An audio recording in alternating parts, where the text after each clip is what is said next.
नमस्कार दोस्तों, मैं एस्ट्रोलॉजर राजेश कालिया हार्दिक स्वागत करता हूं आपका आपके अपने YouTube चैनल अक्षित एस्ट्रो मास्टर में। मेरे सिंह राशि वाले दोस्तों, कैसे हो दोस्तों? बात करते हैं गुरु का राशि परिवर्तन आपकी राशि सिंह के लिए कैसा रहने वाला है। दोस्तों, गुरु की एक ही राशि पर गोचरीय अवधि 13 मास है, इसलिए गुरु के गोचर का हमारे जीवन पर बहुत गहरा प्रभाव पड़ता है।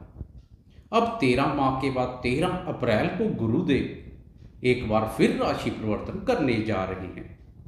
13 वर्ष के लंबे अंतराल के बाद गुरु फिर से अपनी सबसे प्रिय राशि मीन में प्रवेश करेंगे।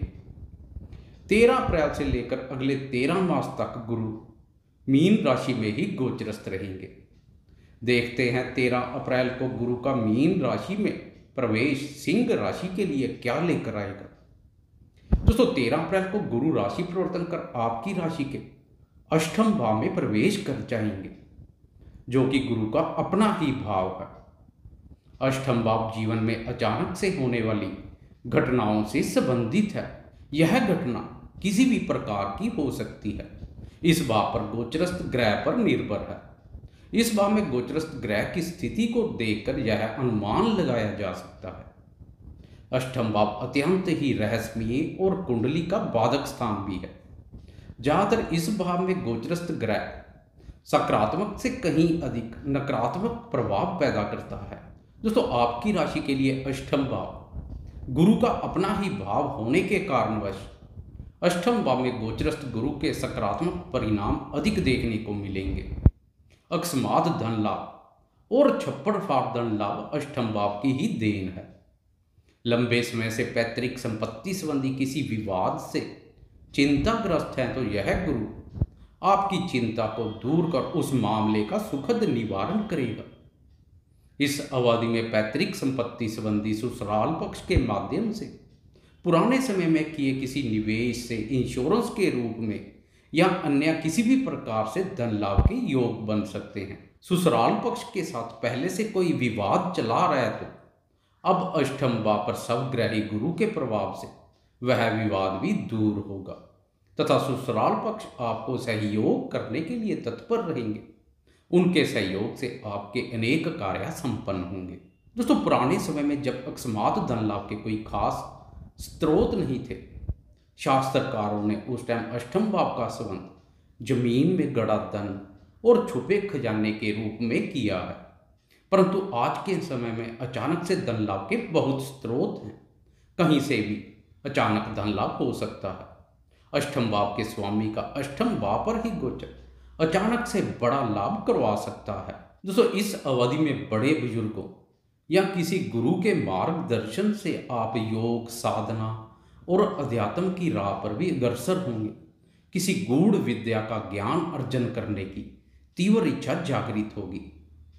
प्रवृत्ति कुछ जिज्ञासु देखने को मिलेगी। अगर पुरातत्व विभाग के साथ आपका संबंध है तो अपने क्षेत्र में बहुत अच्छा कार्य करेंगे। जीवन के उलझे हुए रहस्यों को सुलझाने के लिए प्रयासरत रहेंगे। कभी कभार अपनी ही मनमानी करेंगे, इसलिए यदा कदा दूसरों की नाराजगी भी झेलनी पड़ सकती है। दोस्तों, यह नहीं भूलना चाहिए अष्टम भाव एक बाधक स्थान भी है, इसलिए इस भाव से अच्छे फल पाने से पहले किसी न किसी प्रकार की बाधा का भी सामना करना पड़ सकता है। सोने को भी जैसे कुंदन बनने के लिए आग का ताप सहन करना पड़ता है, ऐसे ही बाधक स्थान पर गोचरस्थ ग्रह, चाहे वह उस भाव का स्वामी भी क्यों ना हो, कोई ना कोई छोटी बड़ी विघ्न बाधा से रूबरू कराता है। फिर उसका शुभ फल अत्यधिक ही उत्तम होता है। गुरु के इस गोचर काल में बिना किसी बड़े कारण के झूठी अफवाहों द्वारा इस अवधि में मान प्रतिष्ठा में कमी हो सकती है। शत्रु लगातार पीछे धकेलने और आपकी टांग खींचने के लिए प्रयासरत रहेंगे। समाज में अपने मान सम्मान के प्रति सजग रहें। दोस्तों, लोभ लालच वाली स्थिति में आकर जल्दी से अमीर बनने के चक्कर में कोई बड़ा निवेश ना करें। लॉटरी, सट्टा और जुए जैसे अनैतिक कार्यों से भी दूरी बनाकर रखें। पुराना किया हुआ कोई निवेश है तो उससे ही संतुष्ट रहें। पंचम भाव के स्वामी गुरु का अष्टम भाव पर गोचर आपके हक की कमाई और नैतिक रूप से धन में वृद्धि करेगा। किसी ऐसे स्थान पर पुरखों की धन संपत्ति है जिसका आपको कुछ ज्ञात नहीं है।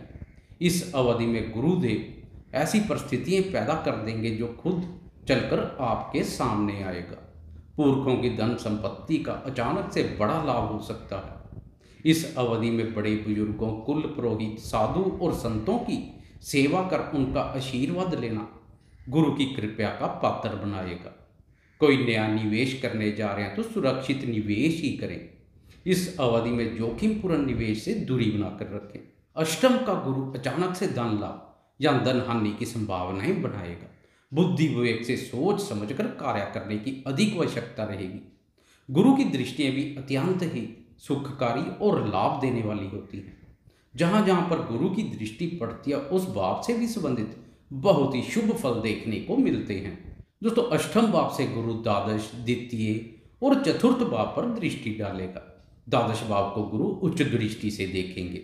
इस अवधि में लंबे समय से व्यय से संबंधित सोचे हुए कार्य पूर्ण होंगे। विदेशी स्रोतों से आय और व्यय के अवसर पैदा होंगे। संतान को विदेश सेटल करने के लिए प्रयासरत दोस्तों के लिए गुरु की द्वादश भाव पर उच्च दृष्टि प्रयासों को रंग लाएगी। संतान के विदेश संबंधी कार्य पूर्ण होते दिखाई देंगे, परंतु इसके लिए प्रयासरत रहना पड़ेगा। संतान के विदेश यात्रा के योग बनेंगे।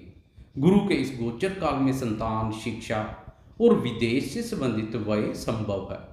सिंह राशि वाले वह विद्यार्थी जो घर से दूर या विदेश जाकर शिक्षा ग्रहण की इच्छा रखते हैं, गुरु के आशीर्वाद से इस अवधि में वह अपनी इच्छा पूर्ण होती देखेंगे।